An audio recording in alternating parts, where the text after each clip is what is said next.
easy one, elbow rotation. So all we're gonna do essentially is grip either at the bottom heart 3 or LI11 or both, depending if they have anything going on. Now with her, I can fit my whole hand almost. I can actually touch my middle finger and thumb almost around her whole elbow. So what I might do is actually get some traction there with all the ligaments and then do my rotation so that I can really stretch out those ligaments and the tissues and give space to the joint. But you could also use some points, and I'll do very light points for her sake and do some rotation there. You could also do this, however, I think it's much better to put some kind of action on it. Some points or some static stretching. This is where the stretching and rotating comes in, because I'm actually giving some stretch to that muscle and to the tissues around it. And keep in mind that whenever the wrist moves, you're moving the radius and ulna, right? Whenever the wrist rotates, somehow the radius and ulna are rotating, because they might move like this. They might not be actually going like this, transverse, but the actual bones might be going like this when you move the wrist. And if the bones of the radius and ulna are moving, then the elbow joint is affected.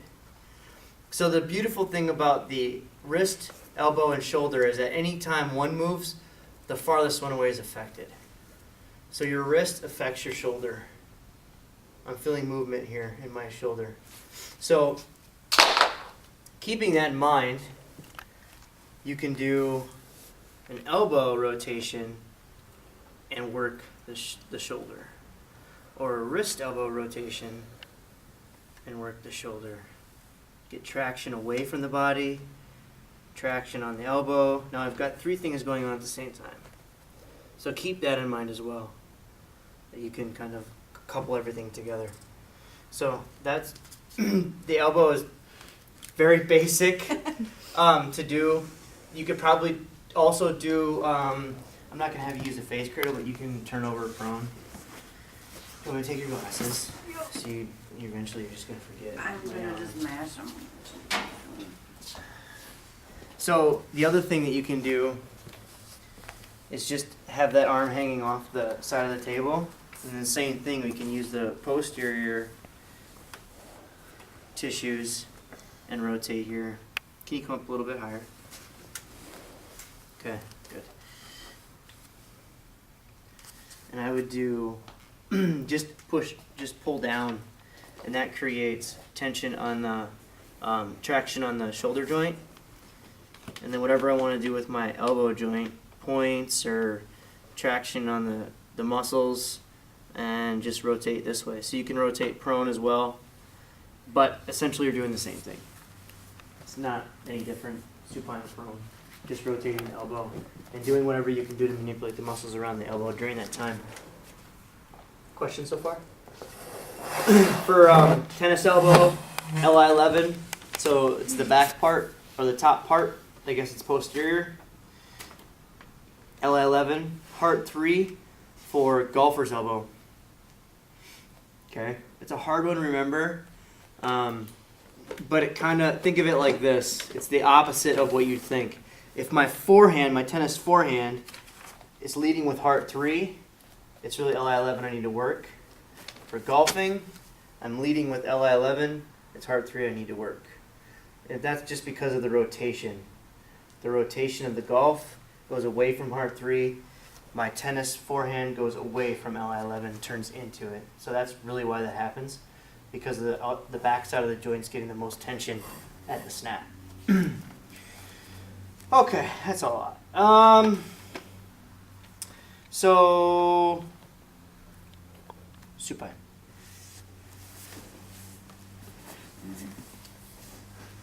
So you can do this 2 different ways, but essentially it's the same thing. Wrist rotations. All we're going to do is create some traction at the wrist. My thumbs are going to be distal to the to the radius and ulna, right in that articulation. And all I'm going to do is rotate the shoulder and it's rotating the wrist. Okay, and I could also use some points here. PC7. Or maybe you PC7 with your fingers, your pointer fingers? Yep. Or I could go and do some small intestine points, heart points, lung points, and large intestine points all at the same time. Okay. You could also do wrist rotation. You did this in the full body routine, I think. We did this today, did we? We've done that before, though. I think you've done it before. So you're just pulling out over PC7 and rotating as well. And rotate from here, hands interlaced. Pull out over, stretching and rotating. Okay. Good. Any questions? You guys tired? Yes. See, Paul was like, I think they're really zenned out. And I was like, oh, well, it doesn't take long before they get active. But you guys are zenned out. Tired. Last week's chai tea made me think that Chai tea? chai tea. Let's see. So hip. So go ahead and please go to prone. Por favor. So with the hip, you've got some different options here. One hand is going to be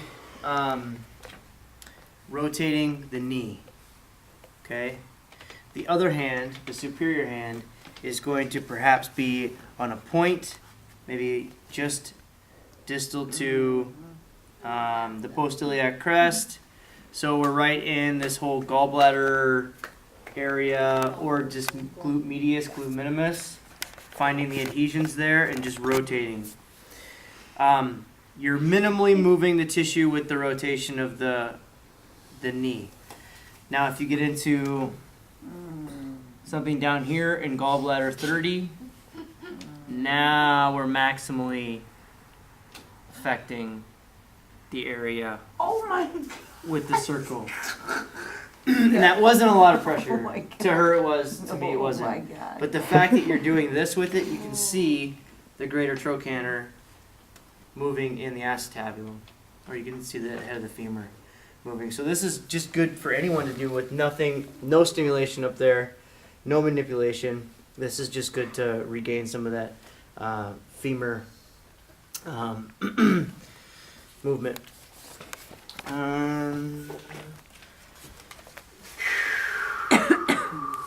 ever gonna have to know these like actual names of these? Like 12 No. The other one you can do here, that was my version, it's not in the book. The other one you can do here is just lift this up, put some weight here, and then just like the stretch that you do, you just rotate instead. So stretching, rotating. You can add the stretch. Rotating.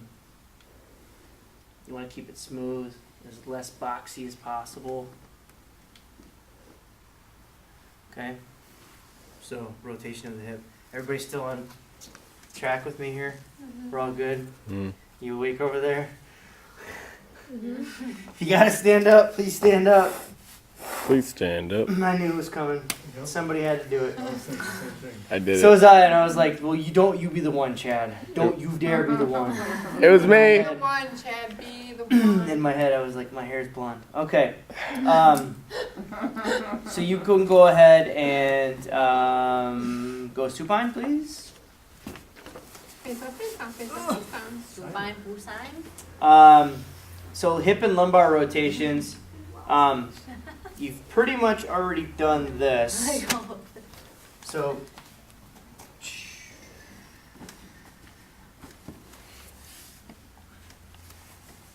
already.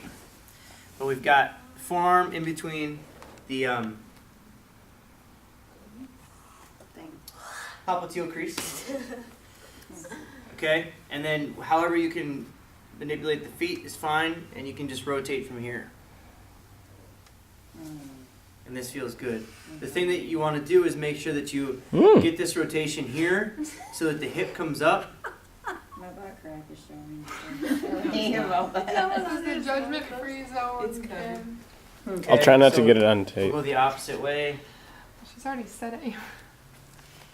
So there's one way. You could also do this.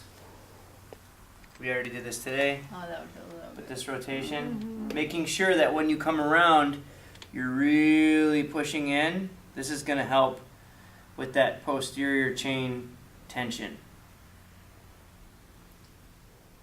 Again, anyone who does some sort of running or activity and only gets to this high, when you run, this is your range of motion. Very rarely do you run up here. Okay? So this is just good to stretch out all those tissues. Getting way out here, laterally, and over top medially as well. So really work that range of motion when you're doing those hip rotations. Still with me? That felt good. Can you go sideline, please? The other way. Thank you. So another way you can do this is Wake you up. essentially maybe do a pressure point here, but you can come through with the rotation as well. Sideline. That feels good too. Okay. And you could use your fist, you could use a palm to do that. Also, you could get a stretch here. I don't know if we did a stretch like this, but you could stretch here as well. You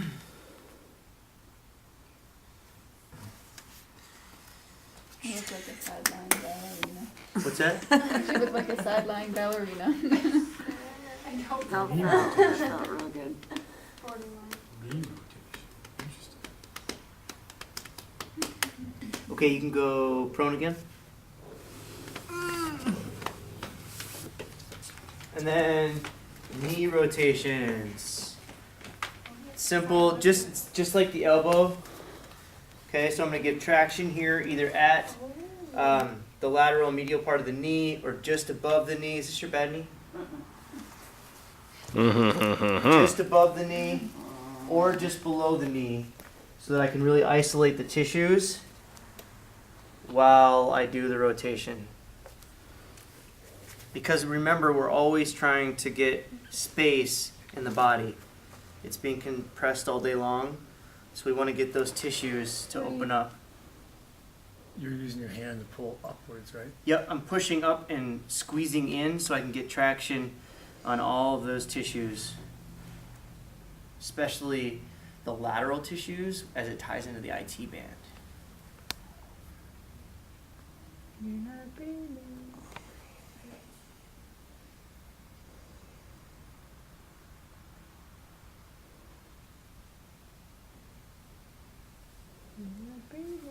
You can also do bladder 40, which is right in the popliteal crease, and rotate as well.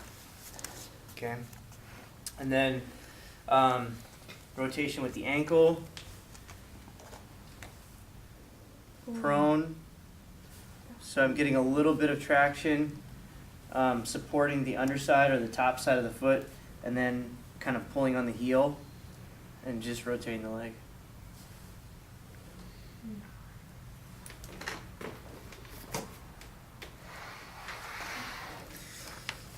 Okay, pretty simple.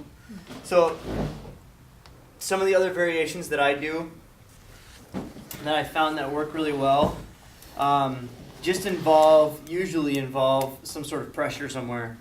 So one thing that I like to do for the hamstrings is I'll shorten them.